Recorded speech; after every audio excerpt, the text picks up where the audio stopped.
Hay un tipo específico de silencio que cae en una sala de tribunal cuando un juez hace una pregunta para la que nadie estaba preparado. No es el silencio de la confusión. No es el silencio del procedimiento. Es el silencio de la exposición. Limpio, repentino y absoluto. El tipo de silencio que le dice a cada persona en la sala que algo acaba de terminar. Había pasado 14 meses preparándome para esa audiencia. Había presentado documentos, reunido evidencia y me había sentado frente a mi propia madre en un procedimiento legal formal sin pestañear ni una sola vez. Pero nada de lo que había preparado produjo lo que una sola pregunta tranquila desde el estrado produjo en aproximadamente 4 segundos. El juez deslizó una hoja en blanco sobre la mesa hacia mi madre, la miró directamente y dijo: si esta firma es realmente tuya, me gustaría que la reprodujeras aquí para el registro. Mi madre miró la hoja. Miró el bolígrafo. No lo levantó. Ese momento es donde termina esta historia. Pero para entender por qué importó, necesitas entender dónde comenzó. Mi nombre es Isidora Vance. Tengo 34 años. Mi abuelo, Edmund Vance, construyó un portafolio de propiedades comerciales durante más de 40 años, empezando desde un solo almacén que compró con un préstamo empresarial a los 27 años. No era un hombre con ventajas heredadas. Todo lo que acumuló lo hizo deliberadamente y sin atajos. Cuando murió hace 4 años, su patrimonio estaba valorado en aproximadamente $2.8 millones. Me lo dejó completamente a mí. Mi madre lo había sabido durante años. Edmund y mi madre tenían una relación civil en público y fría en privado. Él había observado durante décadas cómo tomaba decisiones financieras que lo alarmaban. Le había prestado dinero que ella no había devuelto. Había observado la forma en que enfrentaba la dificultad, no como algo que resolver, sino como algo que redirigir hacia quien estuviera más cerca.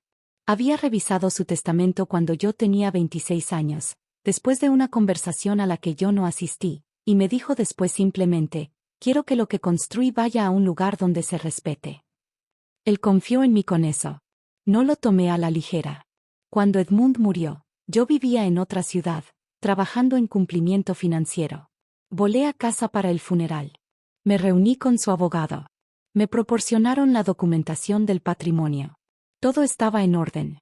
Regresé a casa, inicié el proceso y asumí que la parte más difícil ya había pasado. 3 meses después, mi madre me llamó para decirme que había contratado a su propio abogado. Me explicó que había localizado 2 documentos que alteraban la distribución del patrimonio: una escritura de variación, un instrumento legal que puede redirigir los bienes heredados cuando el beneficiario lo firma voluntariamente, y una carta de deseo secundaria, según ella, reflejando las verdaderas intenciones de mi abuelo. Ambos documentos, me dijo con la confianza pausada de alguien que había estado preparando esta conversación, llevaban mi firma. Yo no había firmado nada. Quiero ser precisa en eso, porque la precisión es sobre lo que descansaba todo este caso. No había estado presente en ninguna firma. No me habían contactado sobre ninguna escritura de variación. No había autorizado ninguna redistribución del patrimonio. Mi firma en ambos documentos no era mía.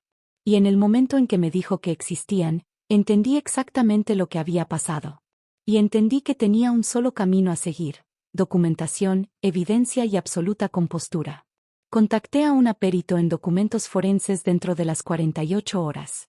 Su nombre era la doctora Constance Farr, y había pasado 22 años analizando la autenticidad de firmas y escritura para tribunales de toda la jurisdicción.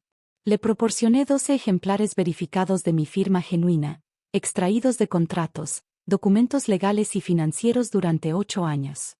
Le proporcioné los 2 documentos en disputa. Le pedí que realizara un análisis comparativo completo. Su informe tardó 3 semanas. Tenía 41 páginas. La conclusión ocupaba un párrafo y no requería interpretación. Las firmas de ambos documentos en disputa eran inconsistentes con los ejemplares verificados en 17 características medibles: patrones de presión, secuencia de trazos, conectividad de letras y ángulo de la línea base. No habían sido producidas por la misma mano, en su opinión profesional, expresada con el estándar requerido para un testimonio pericial en corte. Las firmas no eran genuinas. Presenté la demanda. Mi abogada, Annette Cross, era metódica, inquebrantable y ya había manejado casos de fraude en patrimonios disputados. Había visto esta arquitectura particular de manipulación, la paciencia calculada, el instrumento falsificado, la presentación confiada, más de una vez. No le impresionaba. Estaba preparada para ello. Mi madre llegó a la audiencia con su abogada y con la compostura intacta. Había pasado meses presentando esta disputa a los miembros de la familia como un malentendido. Mi dolor, implicaba, me había hecho sospechosa donde no había motivo para sospechar. Se había posicionado como la parte razonable. Se sentó en la mesa opuesta, con las manos entrelazadas y la expresión medida. La doctora Constance testificó como perito durante 40 minutos. Llevó al tribunal a través de su metodología, sus hallazgos y sus conclusiones con la autoridad firme de alguien que ha explicado cosas complejas a salas escépticas durante 2 décadas y que nunca ha sido desestabilizada por un contrainterrogatorio. La abogada de mi madre cuestionó su metodología. La doctora Farr respondió a cada desafío con la precisión documentada de alguien que había anticipado cada pregunta antes de que se hiciera. Entonces, el juez, que había estado escuchando con la paciencia enfocada de alguien que arma un panorama a partir de sus componentes, dejó su pluma sobre la mesa. Miró a mi madre. Alcanzó una hoja en blanco, la colocó sobre la superficie y le pidió directamente, sin preámbulos, que reprodujera mi firma tal como la había reclamado para el registro judicial. La sala quedó en silencio. Mi madre miró la hoja. Miró el bolígrafo. Su abogada se inclinó hacia ella y le dijo algo en voz baja. Ella volvió a mirar la hoja. No levantó el bolígrafo.